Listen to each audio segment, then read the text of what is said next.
All right, let's move on to the SEC. Kentucky at Tennessee. Both teams coming off a loss on Saturday, and back-to-back losses for that matter for Kentucky, going back to a couple Saturdays ago against Alabama. The most recent loss for Kentucky coming at Vandy. Vandy with back-to-back monster home wins. Monster.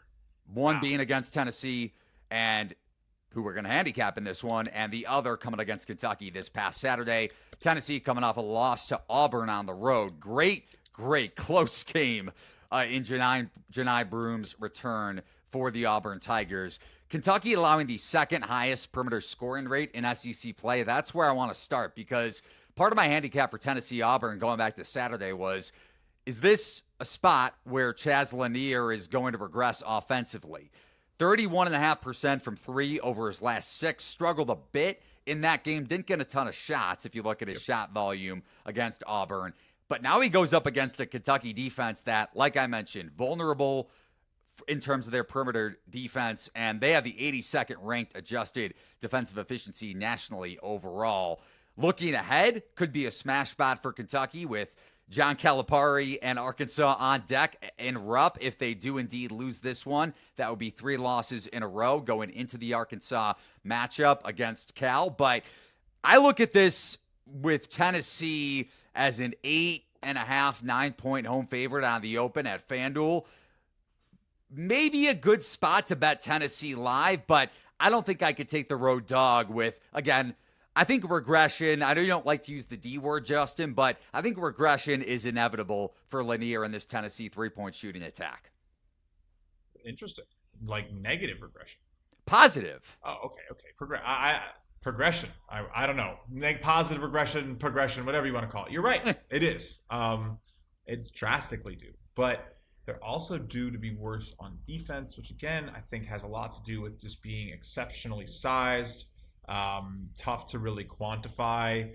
And Kentucky, yeah, there's just some worries in terms of what their defense is doing in like the possession battle, not forcing the turnovers. Sure, they keep the ball very secure, but like the spacing allowed is very worrisome. Everyone's kind of making shots against them a little bit though, so I'm a little like concerned about how that continues to happen. Like they're expected to be pretty good at defending, but yet their defense is still, almost outside the top 50. It's interesting because, again, they're not really allowing a high rim and three rate, but they seem to essentially be getting cooked in the mid-range to the tune of like 40%. And then facing a lot of it. So pretty interesting. You would think that at some point it starts working a lot better for Kentucky. And I would say that that's where the shot quality value is taking this away dog. It's probably not a lot. Really? It's maybe a point or two in Kentucky's favor, but you're getting 9.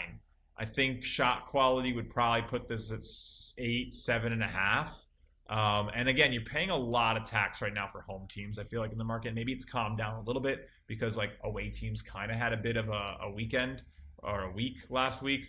But yeah, I think 9's heavy. I don't really want to pay 9. I think if it's at 9, I lean towards Kentucky, but would say this is a pretty good line. Make it like 8.5, 7.5, 8 for me personally is what I would expect. I haven't really been able to run anything yet. So yeah, my issue with Kentucky in this spot, and like I said, I wouldn't bet the pregame number unless it dips drastically in the Wildcats' favor, but maybe a live look at Tennessee under a possession if Kentucky gets off to a hot start, because you go back to the Georgia loss for Kentucky on the road, the Alabama loss at home. What do those two teams have in common? They're ultra physical, and also you mentioned drop coverage for Kentucky, or at least opponents shooting well in the mid-range. Yeah. A clear-cut byproduct of Amari Williams and Garrison in drop. Tennessee, they can get those looks for Lanier. So whether it's from 3 or in the mid-range, I think this is a great, maybe player prop-wise, even if you want to stay away from the spread, good spot for Lanier to have a good offensive output.